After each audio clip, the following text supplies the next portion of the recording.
So over the past decade, federal agencies and infrastructure operators have embedded software-driven electrical equipment throughout America's roads, ports, rail systems, and power networks. Through this rapid modernization, we have quietly opened a dangerous national security vulnerability.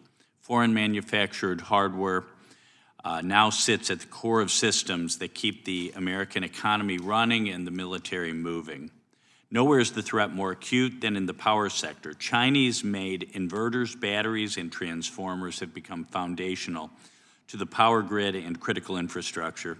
The components are designed, built, and in some cases remotely controlled by firms operating under the authority and influence of the Chinese Communist Party.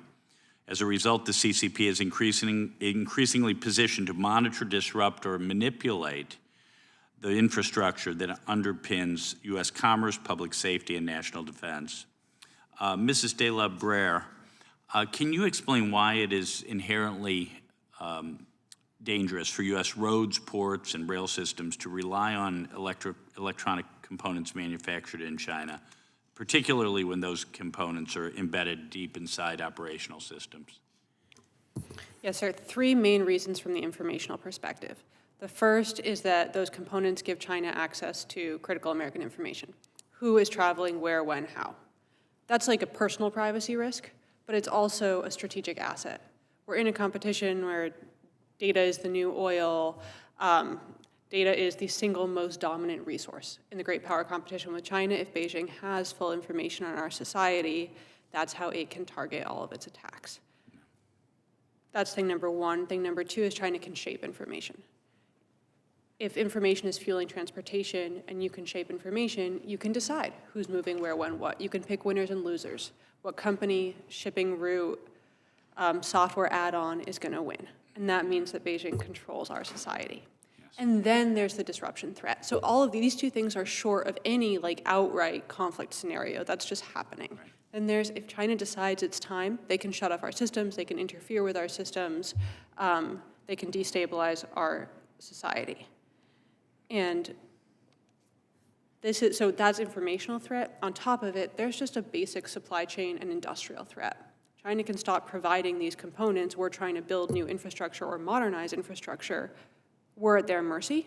Plus, our industrial base depends on being able to produce these critical goods. Our country depends on having an industrial base. Our economy depends on that. If we forfeit that to China, there goes American growth and freedom. So what categories of U.S. infrastructure, like EV charging stations, tolling stations, rail signaling, port cranes, traffic management systems, currently depend on foreign manufactured electronic hardware? And I'm afraid you're going to say all of the above. All of the above. Okay. And at so many levels, too, that we aren't aware. You mentioned inverters. No one's talking about inverters. Right. That's a huge risk to the grid.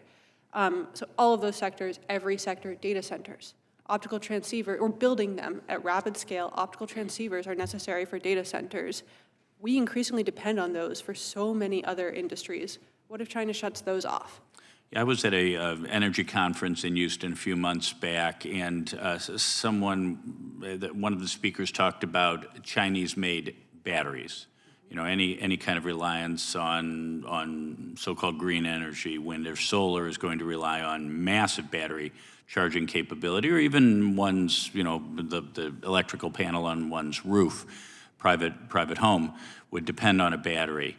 And apparently a large percentage of these are being made in communist China right now. And those could, in theory, be remotely flipped off, or even remotely made to overheat, causing electrical fire or even explosion risk. So, Mr. Cole, I see you nodding. Any comments on this? Congressman, I was just discussing with the other witnesses before the hearing that there are virtually no cybersecurity standards around electric vehicles as a category, right. Whether that be batteries that can communicate directly, perhaps with China, or other cybersecurity standards of the self-driving components of the vehicles. You can imagine a world where the United States is trying to mobilize for a conflict, and suddenly EVs are blocking roads in states, cities. It's frightening. Thank you. I yield back.